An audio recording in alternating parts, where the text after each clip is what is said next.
ان الحمد للہ احمدہ واستعینہ ونعوذ باللہ من شرور انفسنا ومن سیئات اعمالنا من یہدہ اللہ فلا مضل لہ ومن یضلل فلا ہادی لہ اشہد ان لا الہ الا اللہ وحدہ لا شریک لہ اما بعد۔ بزرگوں اور دوستوں، آپ کو یاد ہوگا کہ گزشتہ جمعہ تک ہم لوگوں نے اس سلسلے وار درس قرآن میں سورہ آل عمران کی آیت نمبر 143 تک کے مضمون کو سنا تھا، اور یہ آیات احد کے میدان میں جو جنگ ہوئی ہے رسول اللہ صلی اللہ علیہ وسلم اور ان کے ساتھیوں کے ساتھ مکہ کے اور عرب کے مشرکین کی سرکردگی میں، اس جنگ پر جو ہجرت کے تیسرے سال ہوئی، شوال کے مہینے میں یعنی عید کے مہینے میں ہوئی، اس جنگ پر اللہ تعالیٰ کے ریمارکس ہیں۔ اللہ تعالیٰ نے جو تبصرہ کیا ہے وہ تبصرہ ان آیات میں ہے جو ہم لوگ کچھ جمعوں سے سن رہے ہیں۔ آگے جو آیت آ رہی ہے، یعنی آج جس آیت سے ہم لوگ بات سنیں گے، اس آیت کو بھی سمجھنے کے لیے ہمیں وہ پورا پس منظر اپنے ذہن میں پھر سے تازہ کرنا ہوگا، اور اس کے ایک خاص حصے کو، اس بات کو جو ابھی ہمارے گفتگو کا حصہ بنے گی، اس کو ہمیں اپنے ذہن میں رکھتے ہوئے اس آیت کو سمجھنے کی کوشش کرنی ہوگی۔ جیسا کہ ابھی ہم لوگوں نے سنا کہ یہ احد پہاڑی جو مدینہ کے پاس ہے آگے، اس پہاڑی کے دامن میں، اس کے میدان میں جو جنگ لڑی گئی، مسلمان ایک طرف تھے، رسول اللہ صلی اللہ علیہ وسلم اور ان کے ساتھی، ان پر ایمان رکھنے والے لوگ، اور دوسری طرف مکہ کے قریش مشرک، ان کی لیڈرشپ میں ایک بڑا لشکر آیا تھا، اور یہ لڑائی اس لیے ہوئی کہ انہیں بدلہ لینا تھا۔ بدر میں جو وہ ہارے تھے اور انہیں شکست اور ذلت سے دوچار ہونا پڑا تھا، عرب کے لوگ تو ایک آدمی کے خون کا بدلہ صدیوں لیتے تھے، اور یہاں تو 70 لوگ مارے گئے، بڑے بڑے سردار مارے گئے۔ ہر گھر میں بدلے کا ایک جذبہ موجزن تھا، اور اس جذبے کے تحت یہ لشکر چڑھ دوڑا تھا۔ رسول اللہ صلی اللہ علیہ وسلم کو خبر ملی تھی، مکہ سے بھی خط آیا تھا، کیونکہ رسول اللہ صلی اللہ علیہ وسلم کا جاسوسی کا نظام بھی تھا۔ اللہ کے نبی جاسوسی بھی کرواتے تھے دشمنوں کی، تو وہاں سے خط بھی آیا تھا، اور پھر جب یہ پتہ چل گیا کہ یہ لشکر اس جگہ پر آ کر پڑاؤ ڈال چکا ہے، تو رسول اللہ صلی اللہ علیہ وسلم نے ادھر اپنی بھی تیاری کی، لوگوں کو جمع کیا، اور یہ واقعات ہم لوگوں نے ان آیات کے شروع میں سن رکھے ہیں کہ کس طرح سے منافقین ہٹ گئے، اور جو نوجوان صحابہ تھے یا پھر وہ جو بدر کی جنگ میں شریک نہیں ہوئے تھے، ان کو شوق تھا اور وہ بھی لشکر میں شامل ہونے کے لیے آ گئے تھے۔ اس موقع پر دو بچوں کا واقعہ بھی ہم لوگ سن لیتے ہیں۔ تشکیل لشکر میں بچوں کو تو ہٹا دیا جا رہا تھا، لیکن ایک رافع نام کا بچہ تھا، وہ تیر اندازی بہت اچھی جانتا تھا۔ اس کی تیر اندازی کی وجہ سے، اور یہ کہ وہ جب لوگوں کو لائن میں کھڑا کر کے دیکھا جا رہا تھا کہ کس کو لیا جائے اور کس کو چھانٹا جائے، تو وہ اپنے انگوٹھوں کے بل کھڑا ہو گیا تاکہ اس کا قد زیادہ ہو اور اس کو لے لیا جائے، بڑا دکھے اور لے لیا جائے۔ اس کی یہ ترکیب کام کر گئی اور اس کو لشکر میں شامل کر لیا گیا، اور اس کے ساتھ ایک اور پلس پوائنٹ تھا کہ وہ بہترین تیر انداز تھا۔ اس کے ایک دوست کو پتہ چلا، اسی عمر کے ایک دوسرے بچے کو، سمرہ اس کا نام تھا، اس نے کہا کہ جب اسے لیا گیا ہے تو مجھے بھی لیا جائے، میں اس کا ہم عمر ہوں اور میں اسے کشتی میں پچھاڑ سکتا ہوں۔ تو جو ریکروٹ کرنے والے لوگ تھے انہوں نے دونوں کی کشتیاں کروائیں، اس نے اس کو پچھاڑ دیا، لہٰذا اس کو بھی لے لیا گیا۔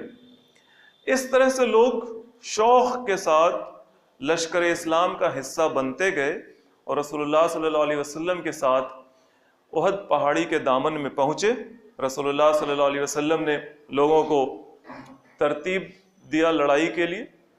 جو پیچھے پہاڑی تھی، پہاڑی پہ جو راستہ تھا وہاں پہ عبداللہ بن جبیر کے کمان میں 50 تیر اندازوں کو بھی بٹھایا، کیونکہ وہاں سے دشمن کے پیچھے سے حملہ کرنے کا اندیشہ تھا. لڑائی شروع ہوئی. طلحہ نام کا شخص تھا جو قریش کا علم بردار تھا، جھنڈا اٹھائے ہوئے کافروں کا. اس نے آ کر مسلمانوں کو کہا میدان میں، دیکھیے کیا کہتا ہے، مسلمانوں کے ایمان و عقائد اور تصورات پر حملہ آج ہی صرف نہیں ہو رہا، آپ ایسا مانتے ہیں، 70 حور فلم بنا کر آپ پر تانا زنی نہیں کی جا رہی، آج صرف پہلے سے ہو رہا ہے. اس نے کہا کہ مسلمان تو یہ مانتے ہیں نا کہ اگر ہم اللہ کے راستے میں مرے تو جنت جائیں گے، اور جو کافر ہمارے ہاتھوں مرے گا وہ جہنم جائے گا، جو کفر پہ مرا. اس نے کہا میدان میں کہ کون ہے جو میرے ہاتھوں جنت جانا چاہتا ہے، یا پھر کون ہے جو مجھے جہنم بھیجنا چاہتا ہے. گویا یہ اس کا طنز تھا جو اس نے مسلمانوں پہ کیا. تو ادھر سے حضرت علی رضی اللہ تعالیٰ عنہ نے جواب دیا کہ میں ہوں، آگے بڑھے اور ایک ہی وار میں اس کو دھراشائی کر دیا. اور پھر لڑائی شروع ہو گئی. 3 بہادر لوگ تھے مسلمانوں کی طرف سے، تو سبھی تھے بہادر، لیکن یہ جو لیڈ کر رہے تھے، ایک حضرت حمزہ رضی اللہ تعالیٰ عنہ، دوسرے حضرت علی رضی اللہ تعالیٰ عنہ، اور تیسرے حضرت ابو دجانہ رضی اللہ تعالیٰ عنہ. ابو دجانہ بہت مشہور صحابی ہیں، آپ نے سنا ہوگا نام. مجاہد صحابی ہیں، لڑنے کا شوق رکھتے ہیں. رسول اللہ صلی اللہ علیہ وسلم نے ان کو خاص تلوار بھی دی، اور جب یہ لڑنے کے لیے آتے تھے تو سر پر لال پٹی باندھ لیتے تھے اور اکڑ کر چلتے تھے، سینہ تان کر دشمنوں کے سامنے. اسی موقع پہ رسول اللہ صلی اللہ علیہ وسلم کی وہ بات ہے جو صرف الگ سے سنائی جاتی ہے کہ اللہ تعالیٰ کو یہ چال پسند نہیں ہے، اکڑ کر چلنا اللہ کو پسند نہیں ہے، لیکن اس موقع پر پسند ہے. یعنی جب دشمنوں کے سامنے ہو تو اکڑ کر چلو. جیسے حج میں طواف کرتے ہیں تو رمل کرواتے ہیں، 3 چکر اکڑ کر چلو، کیونکہ مکہ کے لوگ کہنے لگے تھے کہ مدینہ جا کر مسلمان کمزور ہو گیا. تو جب یہ خبر ملی تو حکم ہوا کہ طواف کرنے جاؤ جب تو اکڑ کر چلنا، 3 چکر اکڑ کر لگانا. دشمنوں کو روب میں رکھنا ہے، مسلمانوں کو یہ تعلیم دی گئی ہے. خیر اس طرح سے لڑائی شروع ہوئی، اور جب یہ اور بھی لوگ لڑ رہے تھے، اور جب یہ 3 حضرات ٹوٹتے تھے تو دشمنوں کی صفوں کے صف کو الٹ دیتے تھے. نتیجہ کیا نکلا؟ نتیجہ یہ نکلا کہ جو مکہ کے قریش تھے اور ان کی لیڈرشپ میں جو لشکر آیا تھا 3000 کا، وہ شکست کھا گیا. افراتفری مچ گئی، بھاگنے لگے، میدان سے بھاگنے لگے. اس موقع پر مسلمانوں نے ان کے مال کو لوٹنا شروع کیا، ان کے خیموں کو لوٹنا شروع کیا، اور یہ پہاڑی پر جو تیر انداز بیٹھائے گئے تھے رسول اللہ صلی اللہ علیہ وسلم کے ذریعے، انہوں نے بھی لوٹ میں حصہ لے لیا. ان کے کمانڈر نے ان کو روکنا چاہا لیکن یہ رکے نہیں کہ اب تو ہو گئی، فتح ہو گئی، چلو اب مال لوٹتے ہیں، مال لوٹتے ہیں. اور اسی وقت خالد بن ولید جو اس وقت مسلمان نہیں تھے، زبردست فوجی کمانڈر تھے، گھوڑ سوار فوج کے سردار تھے، انہوں نے موقع کو تاڑ لیا اور پیچھے سے مسلمانوں پر حملہ کیا. حملے کے نتیجے میں یہ جو مال غنیمت لوٹنے میں لگے ہوئے تھے مسلمان، ان کے پاؤں کھڑ گئے، پتہ ہی نہیں چل رہا ہے دوست کون ہے اور دشمن کون ہے. پیچھے سے فوج آ گئی، آگے جو وہ بھاگ رہے تھے وہ پلٹ گئے، اور مسلمان اور کافروں کے بیچ گتھم گتھا ہو گیا معاملہ. اپنے اور پرائے کی پہچان نہ رہی. مسلمان اپنے ہاتھوں بھی مارے جا رہے ہیں. حضرت حذیفہ بن یمان رضی اللہ تعالیٰ عنہ، رسول اللہ صلی اللہ علیہ وسلم کے دست راز، رازدار جن کو کہا جاتا ہے، جن کو رسول اللہ صلی اللہ علیہ وسلم نے ایک راز بتایا تھا تو تمام لوگ ان کو رسول اللہ صلی اللہ علیہ وسلم کا رازدار کہتے ہیں. ان کے والد صاحب جو مسلمان ہیں وہ بھی مسلمانوں کے ہاتھوں ہی ان پر تلواریں برس گئیں، اور یہ اپنے باپ کو دیکھ رہے ہیں اور چلا رہے ہیں ارے میرا باپ ہے وہ، چھوڑو اسے. لیکن اس حلے میں کون سنتا ہے، کون پہچان پاتا ہے، اور وہ شہید ہو گئے. یہ حال تھا. مصعب بن عمیر ہیں، ایک صحابی رسول ہیں، وہ رسول اللہ صلی اللہ علیہ وسلم سے مشابہت رکھتے ہیں، چہرہ شکل ملتی جلتی ہے، اور رسول اللہ صلی اللہ علیہ وسلم کو تو ٹارگٹ پر لیے ہوئے ہیں لوگ. ایک دشمن اسلام، دشمن رسول ابن قمیہ، عبداللہ ابن قمیہ، اس نے سمجھا کہ یہ محمد ہیں صلی اللہ علیہ وسلم، اور وہ آگے بڑھ کر انہیں شہید کر دیتا ہے. وہ علمبردار بھی تھے مسلمانوں کے، رسول اللہ صلی اللہ علیہ وسلم نے ان کو اس لشکر کا جھنڈا بھی دیا تھا. وہ سمجھ رہا تھا کہ جھنڈا اس کے ہاتھ میں ہے تو یہ سردار ہوگا، شاید محمد یہی ہیں صلی اللہ علیہ وسلم. اور وہ تو لڑائی کا سب لوگ لباس پہنے ہوئے تھے نا، خود رسول اللہ صلی اللہ علیہ وسلم بھی لڑائی کے لباس میں تھے، مغفر وغیرہ پہنے ہوئے تھے.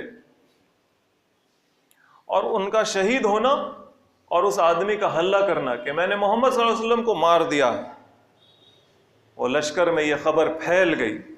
مسلمانوں نے بھی سنا، کافروں نے بھی سنا. مسلمانوں نے سنا تو ان کی ہمت جواب دے گئی. بہت سارے لوگ لڑ کر کیا کریں گے، اب تو محمد صلی اللہ علیہ وسلم ہی شہید ہو گئے، ہتھیار پھینک دیا. حضرت عمر رضی اللہ تعالیٰ عنہ کے بارے میں بھی یہ بات آتی ہے، ایک کونے میں بیٹھ گئے، اب لڑ کر کیا کریں گے، جس کے لیے سب کچھ کر رہے تھے وہی شہید ہو گیا. اور بہت سارے لوگ کہ اب جی کر کیا کریں گے، جب محمد نہیں ہے صلی اللہ علیہ وسلم تو اب زندگی جینے کا مزہ کیا. خوب لڑے اور اس میں شہید ہو گئے. یعنی جو جہاں تھا وہاں پھنس گیا، اور وہ مورل جو تھا اور وہ جو خود اعتمادی تھی وہ دور ہو گئی، ہمت جواب دے گئی. اور کافروں کی ہمت بڑھ گئی. لیڈر کے انتقال پر یا لیڈر کے پکڑا جانے پر یہی ہوتا ہے نا، ان کے پیچھے ان کے جو فالوورز ہوتے ہیں ان کی ہمت جواب دے جاتی.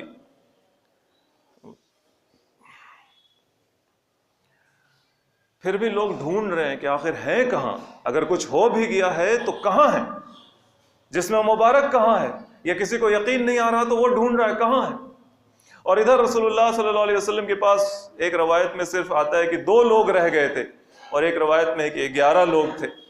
جو بھی تھے، حضرت علی وغیرہ، حضرت ابو دجانہ، حضرت سعد بن ابی وقاص، یہ لوگ اپنا کام کر رہے ہیں، تلواریں چل رہی ہیں، تیریں چل رہی ہیں، بھیڑ ہے، لوگ ڈھونڈ رہے ہیں. حضرت کعب بن مالک رضی اللہ تعالیٰ عنہ نے دیکھا رسول اللہ صلی اللہ علیہ وسلم کو. کیسے پہچانا؟ آنکھوں سے پہچانا. رسول اللہ صلی اللہ علیہ وسلم مغفر پہنے ہوئے ہیں، لوہے کی ٹوپی، لڑائی میں منہ چھپا ہوا ہے، آنکھیں کھلی ہوئی ہیں، کڑیاں لوہے کی لٹک رہی ہیں، جسم پر بھی زرہ ہے، لوہے کی جیکٹ ہے، اور وہ اپنے مقام پہ مقابلہ کر رہے ہیں. اس شخص نے دیکھا اور چلا کر کہا مسلمانوں کو، نظروں سے پہچانا، آنکھوں سے پہچانا. جانثار ہے، جانثار تو آنکھ سے پہچان جاتا ہے. جانثار کو کیا اور چاہیے پہچان کے لیے؟ محبت کرتا ہے، کیا چاہیے پہچان کے لیے؟ آنکھوں سے پہچان گیا کہ یہ ہے محمد، فدا ہو ابی امی، ماں باپ قربان ہو جن پر. آنکھوں سے پہچان گیا. چلا کر کہا مسلمانوں کو کہ ادھر ہیں، ادھر ہیں. اب مسلمانوں کا بھی جو زور تھا وہ اس طرف ہوا، چلو رسول اللہ صلی اللہ علیہ وسلم کے پاس. کافروں کا بھی زور بڑھ گیا کہ اچھا شہید نہیں ہوئے ہیں، چلو. اب سب نے اپنا زور لگایا، مسلمان بھی پہنچنا چاہ رہے ہیں اور کافروں کا بھی حملہ اس طرف بڑھ گیا ہے. رسول اللہ صلی اللہ علیہ وسلم پر تیر بھی برس رہے ہیں. ابو دجانہ اپنی پیٹھ رسول اللہ صلی اللہ علیہ وسلم کی طرف کر دیتے ہیں، پیٹھ پر تیر آ کر لگتے ہیں ان کے. ایک صحابی ہے طلحہ، ہاتھوں سے تلوار کو روک رہے ہیں کافروں کے، ہاتھ کٹ جاتے۔ سعد بن ابی وقاص زبردست تیر انداز، زبردست نشانے باز، تیر چلا رہے ہیں، رسول اللہ صلی اللہ علیہ وسلم نے اپنا ترکش دے دیا، سعد تم تیر چلو، تم پر میرے ماں باپ قربان، یہ جملہ اسی وقت کہا ہے رسول اللہ صلی اللہ علیہ وسلم۔ پھر اس شخص کو بھی پتا چلا، عبداللہ ابن قمیہ جو طاق میں تھا، محمد کہاں ہے۔ پہلے اس نے مصعب بن عمیر کو قتل کیا یعنی شہید کیا، اور جب پتا چلا کہ اچھا محمد زندہ ہیں اور اس طرف ہیں صلی اللہ علیہ وسلم، اس نے راستہ بنایا کسی صورت سے اور نزدیک پہنچ کر تلوار مار دی چہرے پر۔ اس تلوار کے صدمے سے، اس چوٹ کے صدمے سے رسول اللہ صلی اللہ علیہ وسلم کا سر مبارک زخمی ہو گیا۔ لوہے کی جو 2 کڑیاں تھیں خود کی، وہ چہرے انور کے اندر گھس گئیں، خون بہنے لگا، پھر ہلہ ہو گیا۔ اسی طرح سے معاملات ہوتے رہے، کسی صورت سے رسول اللہ صلی اللہ علیہ وسلم لوگوں کو لے کر پہاڑی پر چڑھ گئے، دشمن بھی پیچھے گیا، اور پھر یہ آگے کے واقعات ہیں۔ مدینے میں بھی خبر پہنچ گئی، تھوڑی ہی دور پر تھی بستی، حضرت فاطمہ الزہرا رضی اللہ تعالیٰ عنہ اور دیگر خواتین بے چین، غم، تعجب، اس طرح کے جذبات کے ساتھ دوڑی چلی آتی ہیں بستی سے میدان جنگ میں پہاڑی کی طرف، وہ نظر پڑ جاتی ہے باپ پر جو اللہ کا آخری نبی اور رسول ہے، محمد صلی اللہ علیہ وسلم۔ خون بہہ رہا ہے، حضرت علی رضی اللہ تعالیٰ عنہ اپنی ڈھال سپر کے اندر پانی لا رہے ہیں، خون صاف کر رہے ہیں، حضرت فاطمہ الزہرا خون صاف کر رہے ہیں، لیکن خون نہیں رکتا۔ تو ایک ٹکڑے کو، جو چٹائی کا ٹکڑا ہوتا ہے، اس طرح کے ایک ٹکڑے کو جلا کر پھر اس زخم پر رکھا گیا، تب خون رکا۔ یہ ہیں وہ حالات، ان حالات پر اس آیت میں بات کہی گئی ہے جو ابھی ہم لوگ سننے والے ہیں۔ اللہ تعالیٰ ارشاد فرماتا ہے، اعوذ باللہ من الشیطان الرجیم، بسم اللہ الرحمن الرحیم، وما محمد الا رسول قد خلت من قبلہ الرسل، اور محمد صلی اللہ علیہ وسلم نہیں ہے کچھ مگر یہ کہ وہ اللہ کے رسول ہیں، قد خلت من قبلہ الرسل، ان سے پہلے بھی بہت سارے رسول آ چکے ہیں، گزر چکے ہیں۔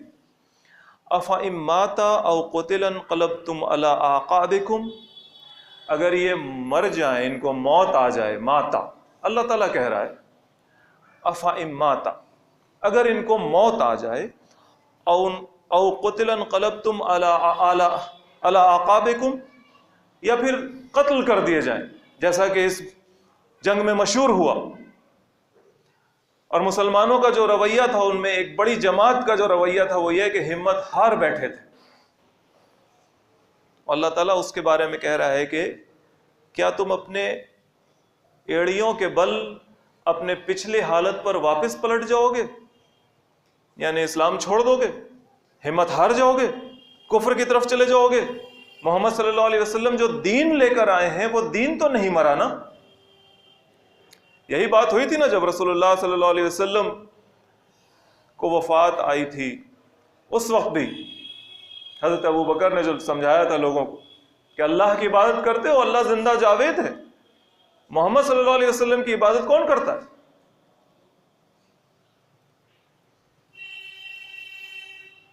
اللہ تعالیٰ کہہ رہا ہے کہ اگر ان کو موت آ جائے یا قتل کر دیے جائیں تو کیا تم واپس پلٹ جاؤ گے، ہمت ہار جاؤ گے، اللہ کے دین کو چھوڑ کر کفر کی طرف چلے جاؤ گے، بزدلی دکھاؤ گے؟ یہ تمام کی تمام باتیں جو ہیں انقلبتم کے اندر آ گئی ہیں، تمہاری حالت پلٹ جائے گی۔ یہ کیا ہے؟ یہ کون سا رویہ ہے تمہارا؟ وَمَن يَنْقَلِبْ عَلَىٰ عَقِبَيْهِ، اور سن لو، جو کوئی اپنی واپسی کرے گا، پچھلی حالت پر جائے گا، ایڑیوں کے بل مڑ جائے گا، چاہے کفر کی طرف چلا جائے گا، بزدلی دکھائے گا، جو کوئی بھی ایسا کرے، فَلَن يَضُرَّ اللَّهَ شَيْئًا، وہ اللہ کا کچھ بھی بگاڑ نہیں پائے گا، اس کی اس حرکت سے اللہ کا کوئی نقصان نہیں ہونے والا۔ اللہ کے دین کا کوئی نقصان نہیں ہونے والا ہے، کچھ برا نہیں ہونے والا اللہ کا، کچھ برا نہیں ہونے والا اسلام کا۔ وَسَيَجْزِي اللَّهُ الشَّاكِرِينَ، اور اللہ تو شکر گزاروں کو بدلہ دے گا آگے چل کر، جو اللہ کی نعمت پا کر اس کا شکر ادا کرتے ہیں، اس پر جمے رہتے ہیں۔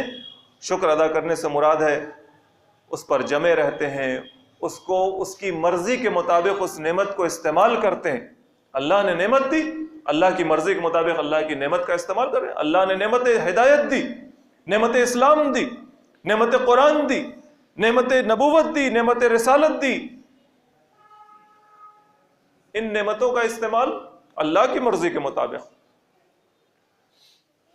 تو اللہ تعالیٰ ایسے بندوں کو بدلہ دے گا۔ وَمَا كَانَ لِنَفْسٍ أَن تَمُوتَ إِلَّا بِإِذْنِ اللَّهِ كِتَابًا مُعَجَّلًا، کوئی نہیں مر سکتا مگر یہ کہ اللہ کے اذن سے۔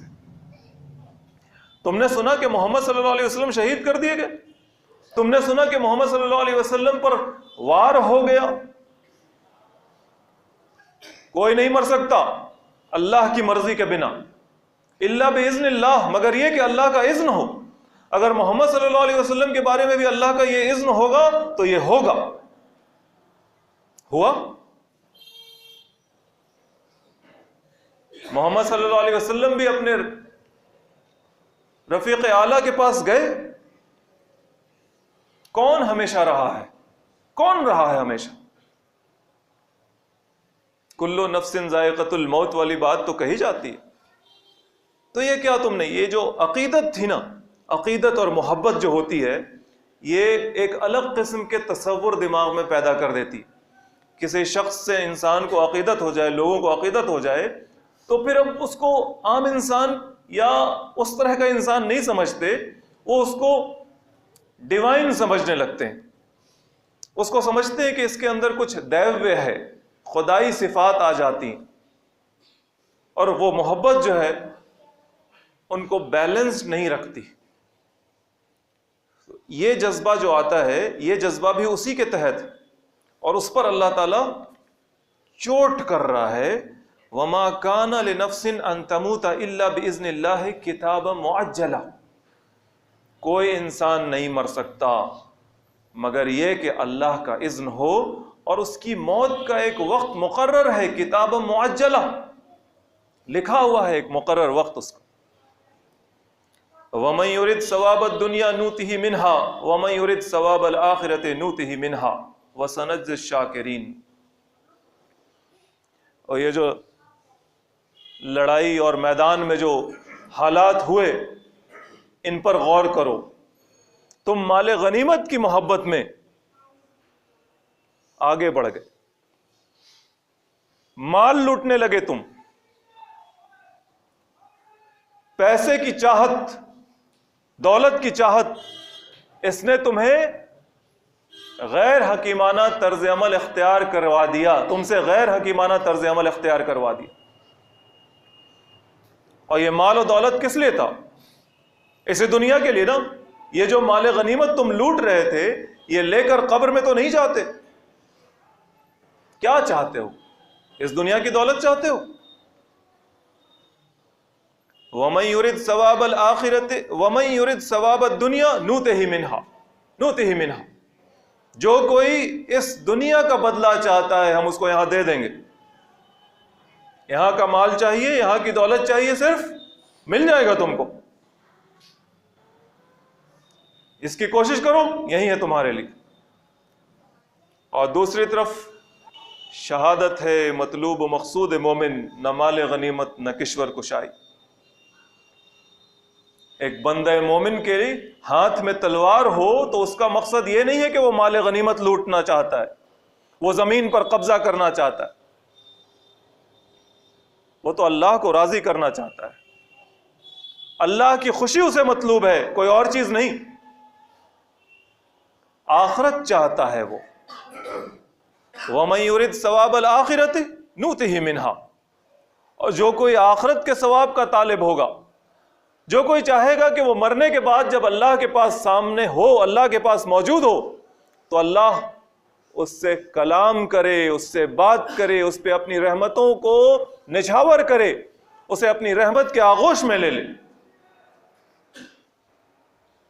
اللہ پہ ایمان رکھنے والے، اللہ پہ یقین کرنے والے، اللہ کے نبی محمد صلی اللہ علیہ وسلم سے محبت کرنے والے، ان کی اتباع کرنے والے، ان کے دین کو اپنانے والے، اللہ کے کلام کو جو محمد صلی اللہ علیہ وسلم پر نازل ہوا ہے، اس کلام کو اپنی زندگی کا دستور بنانے والے، یہ آخرت کے طالب ہوتے ہیں، انہیں آخرت کی کامیابی مطلوب ہوتی ہے، ان کی پرائرٹی آخرت ہوتی ہے۔ اللہ راضی ہو جائے، موت آسانی سے ہو، قبر میں جنت کی کھڑکی کھل جائے، اچھے فرشتے آئیں، عذاب نہ ہو قبر کا، میدان حشر میں اللہ کے عرش کا سایہ ملے، وہ جو 50,000 سال کے برابر دن ہے وہ منٹوں میں گزر جائے، ایک نماز سے دوسری نماز کے بیچ کا وقفہ ایسا صرف محسوس ہو مجھے، جب سب لوگ ننگے اپنے پسینے میں ڈوبے ہوں، اس وقت بھی میں اللہ کی رحمت کے سائے میں ہوں، اکیلے میں میرا حساب ہو جائے، میرے گناہ کھلے نہیں لوگوں کے سامنے، رسول اللہ صلی اللہ علیہ وسلم کی شفاعت مل جائے، اور پھر آگے میرے اعمال کا، نیکیوں کا پلڑا جھک جائے، میرا نامہ اعمال میرے سیدھے ہاتھ میں مجھے دے دیا جائے، پل صراط پر ایک کھروچ لگے بنا بھی میں پار ہو جاؤں، نور مل جائے، رسول اللہ صلی اللہ علیہ وسلم کے حوض پر پہنچ جاؤں، ان کے پیالے سے جام پی جاؤں۔ ایک مومن کی یہی خواہش، ایک مجاہد کی یہی خواہش، ایک محب رسول کی یہی خواہش ہے۔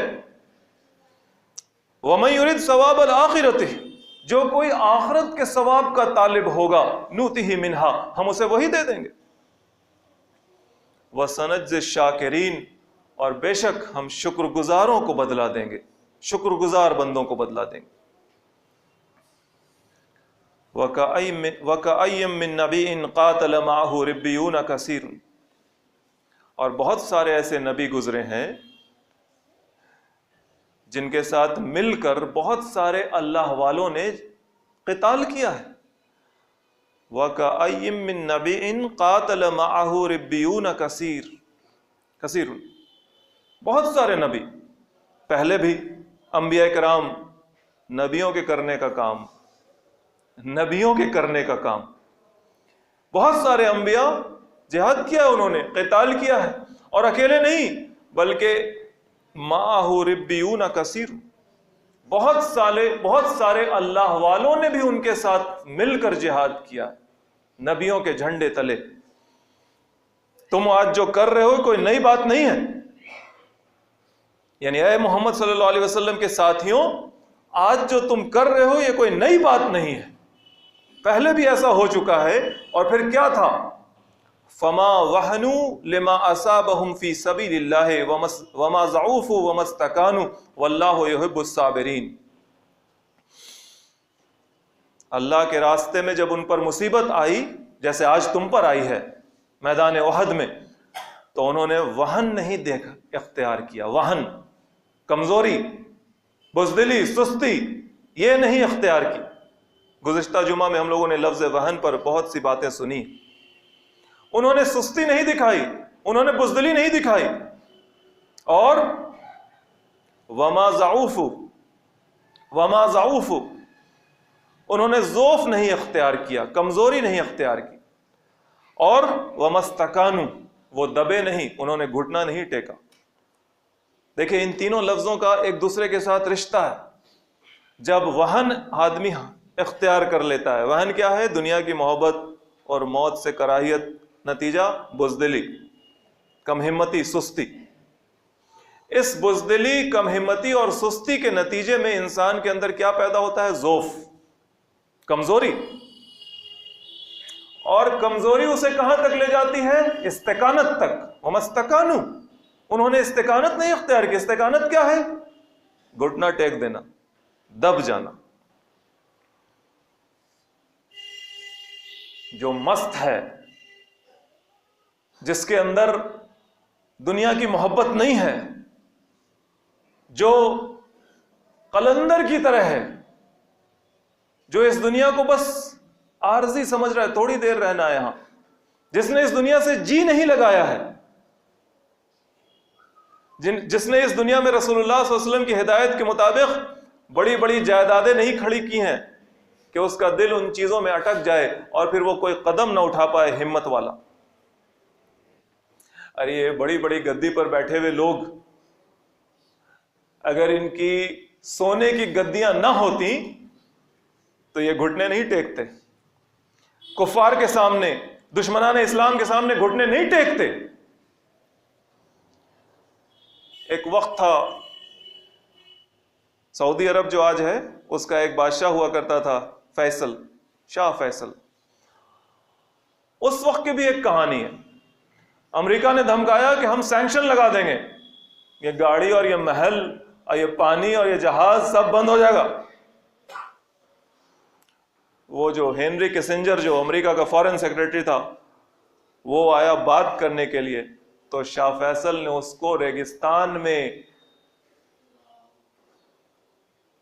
مطلب یہ کہ اس نے بلایا اور کہا کہ ہم تمہارے دیے پر نہیں جیتے ہیں، تمہارے دیے پر نہیں جیتے ہیں، تم ہمیں عادت نہیں لگا سکتے عیاشی کی، اور تمہاری عیاشی اور اس کی لائن بند کر دو گے تو ہم تڑپنے لگیں گے۔ ایک زمانہ وہ تھا، اور ایک زمانہ آج ہے کہ آج جو یہ وہن پیدا ہو گیا مسلمان من حیث المجموعی قوم کے اندر اور مسلمانوں کے حکمرانوں کے اندر اور مسلمانوں کے ائمہ کے اندر، وہن، بزدلی، اس بزدلی نے ان کے اندر ارادے کی کمزوری پیدا کی ہے۔ کوئی قدم نہیں اٹھا سکتا، ایک جٹ ہو کر کوئی مضبوط آواز نہیں لگا سکتا۔ نتیجہ کیا نکلتا ہے؟ استقامت، گھٹنا ٹیک دیا، جو کہیے آپ، بھاگے جا رہے ہیں، بھاگے جا رہے ہیں، کبھی ماسکو، کبھی بیجنگ، واشنگٹن نہیں سن رہا، اپنے اندر دم نہیں ہے تو ماسکو کا چکر لگا رہے ہیں، بیجنگ کا چکر لگا رہے ہیں، بھائی میری مدد کرو، بھائی میری مدد کرو۔ یہ وہ قوم ہے، یہ وہ قوم ہے جو محمد صلی اللہ علیہ وسلم کے ماننے کا دم بھرتی ہے، جو قرآن پڑھتی ہے، جو سورہ احد کے واقعات، جنگ احد کے واقعات اور جنگ بدر کے واقعات جانتی ہے، جنگ احزاب کے واقعات جانتی، جو سینہ تانتی ہے اپنے مسلمان ہونے پر، یہ وہ قوم ہے۔ وَسَنَجْزِي الشَّاكِرِينَ، بدلہ تو ملے گا شکر گزاروں کو۔ وَاللَّهُ يُحِبُّ الصَّابِرِينَ، اور بے شک اللہ تعالیٰ صبر کرنے والوں کو پسند کرتا ہے۔ وَمَا كَانَ قَوْلُهُمْ إِلَّا أَنْ قَالُوا رَبَّنَا اغْفِرْ لَنَا ذُنُوبَنَا وَإِسْرَافَنَا فِي أَمْرِنَا وَثَبِّتْ أَقْدَامَنَا وَانصُرْنَا عَلَى الْقَوْمِ الْكَافِرِينَ۔ اور صبر کرنے والے لوگ، ان کی زبان سے کچھ نہیں نکلتا مگر صرف یہ وہ کہتے ہیں کہ ربنا اغفر لنا ذنوبنا، اے ہمارے رب ہمارے گناہوں کو معاف کر دے، وَإِسْرَافَنَا فِي أَمْرِنَا، اور جو ہمارے معاملات میں کمی اور زیادتی ہو گئی، ہم ٹھیک سے اگر کچھ نہیں کر پائے تو اس چیز کو بھی معاف کر دے، وَثَبِّتْ أَقْدَامَنَا، اور ہمارے قدموں کو جما دے، ہم میدان جہاد سے اور میدان جنگ سے فرار نہ کریں، بھاگے نہیں، وَانصُرْنَا عَلَى الْقَوْمِ الْكَافِرِينَ، اور کافر قوم پر ہماری مدد فرما، ہمارے قدموں کو جما دے، ہمارے معاملات میں جو غلطی ہو گئی اس غلطی کو معاف کر، ہمارے گناہوں کو معاف کر، ہمیں کافر قوم پر مدد عطا فرما۔ فَآتَاهُمُ اللَّهُ ثَوَابَ الدُّنْيَا وَحُسْنَ ثَوَابِ الْآخِرَةِ، یہی لوگ ہیں کہ جن کو اللہ تعالیٰ دنیا کی بھی کامیابی دیتا ہے، کانفیڈنس دیتا ہے، نام دیتا ہے، روب دیتا ہے، روب۔ اکیلا تھا، لڑا، شہید ہو گیا، اس کے نام کا روب آج بھی ہے، نام کا بھی روب رہ جاتا ہے۔ فَآتَاهُمُ اللَّهُ ثواب الدنیا، اور اللہ تعالیٰ ایسے لوگوں کو دنیا کا بھی بدلہ دیتا ہے، وَحُسْنَ ثواب الآخرہ، اور ان کے لیے آخرت کا بہترین بدلہ ہے، وَاللَّهُ يُحِبُّ الْمُحْسِنِينَ، اور بے شک اللہ تعالیٰ اپنے محسن بندوں کو محبوب رکھتا ہے، جو اس کی محسن بندے جو اس کی بندگی میں جان قربان کر دیتے ہیں۔ وآخر دعوانا ان الحمد للہ رب العالمین۔